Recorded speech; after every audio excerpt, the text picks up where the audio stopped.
Hi, I'm back here again with Dr. John Frank, and in this lesson, we're going to be talking about how do you do follow-up after someone gives a major gifts, and how do you have an overall communications plan to support your ongoing relationship with major donors.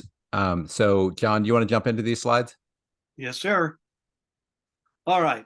This is one I showed you earlier. And now we're talking about you have a process going on. You might be, if you're a small shop, you might be trying to do 1 to 3 major donor contacts a month. If you're working in a major donor program, you might have be assigned 100 to 150 names for the year. All right. So how do we close the loop? We've done prospecting. Where are they? How do we find them? And this type of thing. We've done some of that, and then we talked about the ask. So what do you do afterwards? Well, afterwards really is appreciation, keeping them connected. So now we're in the middle box, major donor, all these different things, with the top one being thank you and appreciation. I've been in this a long time, and I don't know, Dr. Seuss, if you heard this, but I used to hear, and it's written that you should thank a donor 8 times for a gift. Remember hearing that Yeah. thing? And I don't know if that's needed, but the whole idea is major donors are more educated than your impulsive donors. So one of the things about thanking them is promptly. If you don't do any thank you notes till like at the end of every month, your major donors are going to say, "Oh, they're that kind of organization." Okay. Others with their major donors, they're getting an email or something within a day or two. It depends on the call, depends on the thank you, but it's important that appreciation is part of it. Now, how do you do that? Well, again, this goes back to this form. This is a form that I believe should be reported from your computer. And maybe we'll have a sample of that, or you'll get that. But whatever computer system, if we're looking at Bloomerang, it should give you a list of every donor. And I asked when I was director of development that any gift over $500, I wanted a report on that every day, or it could be at the end of a week. But if you're head of development, you want to know who the major gifts are and who the upcoming major gifts are. In other words, someone may give you $500 2, 3 times a year. So again, what you're doing then on this form is you're saying, okay, we received a gift, I met with them, and now what's the follow-up? What's the cultivation strategy? Well, I want to do an appreciation. Maybe they did a huge gift for a new gymnasium at your school or something. Then what's the appropriate? Well, to take them on a tour of it, et cetera, et cetera. So you have different ways, but the standard basic thing is birthdays and special holidays. So some put those, especially with planned giving donors who say, I put you in my will, I put you in my estate planning, and you want to say, okay, when's their marriage anniversary? When's their birthdays? And you keep in touch with them.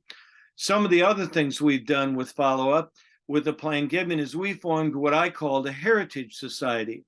A Heritage Society is any individual who leaves you in their estate planning. This could be a will, this could be a percentage of their estate. And many of them, if when I sell my business, I'm giving a portion to you.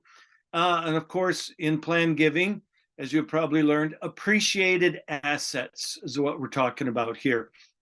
If there's appreciated assets and they say, well, then you put them in your Heritage Society. That's just one word, one name. You can use other names, and they should get invitations. Say you have a banquet and you have a speaker coming and they've written a book. Well, invite all of your Heritage Society members to a reception beforehand for the speaker author and give them a signed copy of the book. That's just one idea.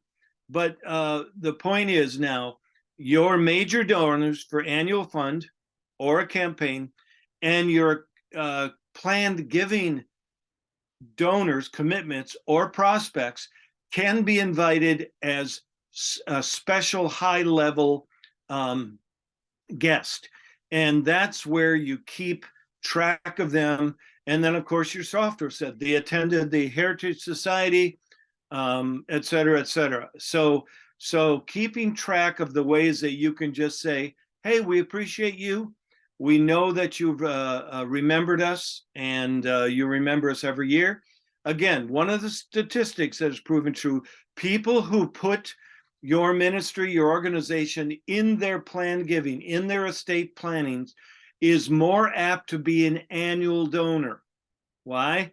Because they want to protect you. They want you to stay successful till their gift kicks in, which is when they leave a legacy and are gone. So keep that in mind, that they can be very faithful long-term donors. Okay, John, let me go ahead and just ask you some follow-up questions related to that. So let's say you're in a $5 million mission, and someone's, the executive director's contracted with you to help them develop their follow-up procedures for major donors. So for people who give, over $1,000 or whatever their limit is, $5,000, what would be the things that you're going to want them to do? Like, is it always going to be some personal, phone call or live meeting? Like what's the immediate things you do? Is it going to be a handwritten note, or, what would you say the best practice on the immediate things? The immediate thing is, if you get that gift and you get a list of $500 more, would be a phone call. And if in today's world, phone calls are less and less, they can't always take them.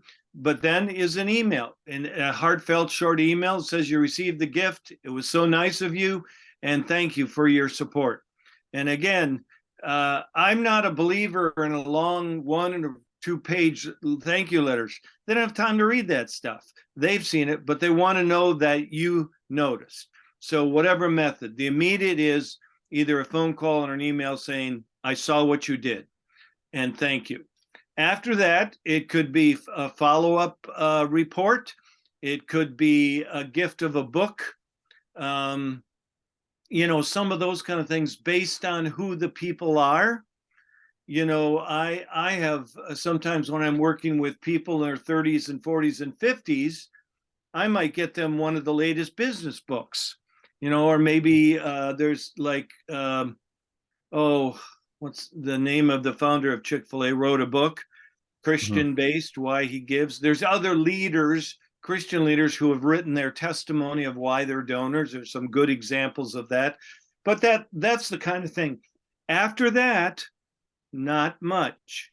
Now, if we look at generational giving, our parents, Dr. Sears, a generation before us, they loved plaques on the wall.